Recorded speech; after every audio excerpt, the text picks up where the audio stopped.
Yeah, so then we were talking about bands. I thought we were talking about rock bands. Apparently, we were talking about resistance bands.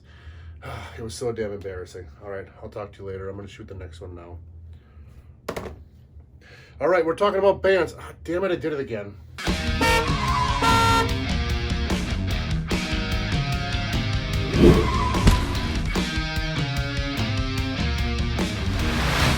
All right, so we're going to talk about how to set up bands for an overhead press. And in this instance, we're using the log out of the rack. I'm going to stand next to the rack to show my lockout height. From there, I'm going to take the band peg and put it one hole above where my fist is to make up for the difference. When I pull the fish scale down to the ground, I'm not going to be able to pull it down the full distance to simulate exactly where the band peg is at the bottom. So that's going to make up that difference there. From here, we're going to take the band, put it on the top band peg, pull it down, and pull it all the way down to the ground. We find this to be better because then you don't have to get up on a really high surface and potentially fall off or just contort yourself in order to get into position. As you can see there, we had 20 pounds of resistance, and you want to make sure both sides are equal.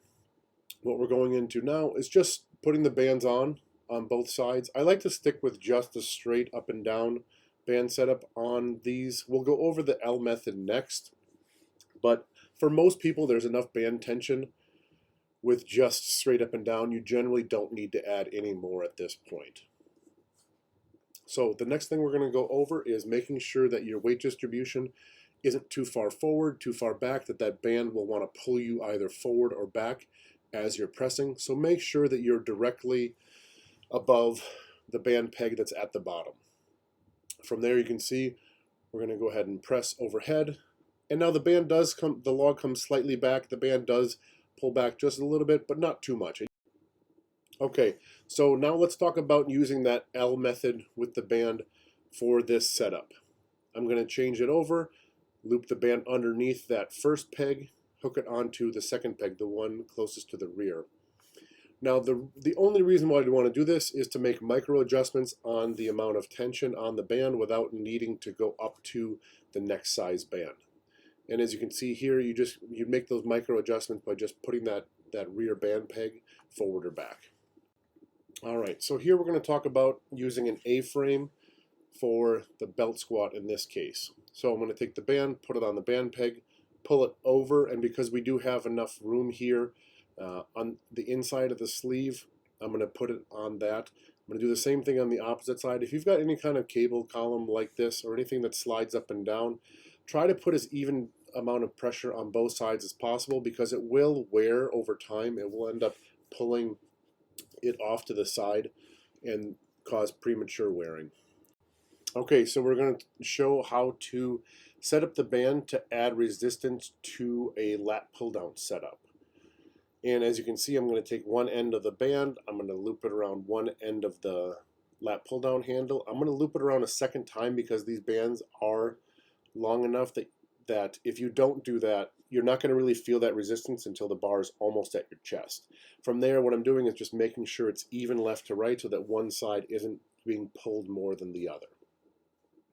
Okay. From there, you're just going to perform your normal lat pull down. And you'll notice as you pull down, that resistance really kicks in. So you get the benefit of a traditional weight stack. So at the top of the range of motion, you still have something to pull against, but at the bottom, those bands really kick in. All right, so now this is the same setup just for the chest supported row. And we're going to take one end, loop it around the handle, loop it behind the machine, come back, loop it on the other handle. And this is the same exact scenario as the lat pull down. I just wanted you to be able to see that visually, that you can do it for various exercises. Next, we're going to go over how not to set up a band as it relates to a pulley system. You don't want it to be too close to the pulleys. What will end up happening is you will damage the band, potentially your pulleys as well. The band might get stuck in there. It's going to get hard to get it out, but you're definitely going to end up damaging the band. As you can see there, I'm pointing to, you can't see it on the camera there, but know that if I kept doing that exercise, that band would get caught and frayed and snap. Okay, so if you wanted to do an exercise like this, say for example, put it on something that it's not going to get caught in the pulleys. This isn't the best example of an exercise we would do. There's a ton of tension here with this, but I just wanted to be able to show you this exercise variation.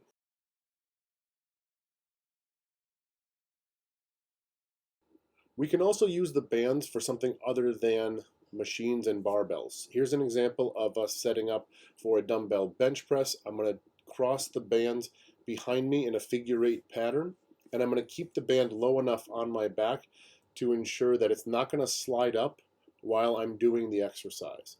So in this position, the band is secured in my hand. The dumbbells are very secure in my hand. I feel very safe. It's not going to go anywhere. What you're going to notice here in a second, I'm going to demonstrate having the bands up a little too high. And this is a common mistake people make when they do a variation like this. It ends up getting caught kind of sometimes up on their neck, okay, which can be extremely uncomfortable. And it's also going to throw your press off, and you're not going to get the same type of resistance that you would if it was set down lower by your shoulder blades. Next up, we have a band distracted dumbbell row. Anchor the band on something sturdy. In this case, we have it on a squat rack. I wrap the band around my wrist. I'm going to then grab the dumbbell and perform a dumbbell row. Now, what you can do is you can also anchor that band on the dumbbell itself. So if you have sensitive wrists and you don't like that feeling of having that band pull directly on the wrist, you can put it on the dumbbell. I don't like this variation as much. I feel like it kind of pulls the dumbbell forward a little bit too much out of my hand. But again, find out what works best for you. You can add a band to a kettlebell swing. You're going to take one end of the band, loop it through the kettlebell, loop it through itself. From there, you're going to take the two parts that are left, put them on either side of your feet, stepping into the middle of the band. From there, you're going to perform your kettlebell swing like normal. If you find yourself having sensitive feet, you might want to keep your shoes on if you don't already have your shoes on for kettlebell swings, because the band can pull on the outside of your foot. The last example we're going to go over today is the leg curl. Now on this leg curl machine, we actually have band pegs. So I'm going to take one of the short mini bands, I'm going to add it on. And one of the reasons I really like this is, as many of you know, if you've done a traditional leg curl before, at the top, the second half of the range of motion, it ends up being really easy. So this helps fight and add resistance during that whole range of motion. All right, so the last thing we're going to go over is the maintenance of your bands. Knowing what is okay to keep your band with and what is an area that frays, maybe that you should probably consider getting rid of it so it doesn't break on you. As you can see here, I have a short mini band. So what I like to do with things like this is just simply cut off the strands. These aren't too bad. These aren't really going to cause a lot of damage if you cut this off. Now obviously it will impact the resistance level, but you can still use it for exercises like pull aparts, lateral band walks, things like that. The things that you want to avoid are cuts that end up going fairly deep and can impact the integrity of the band.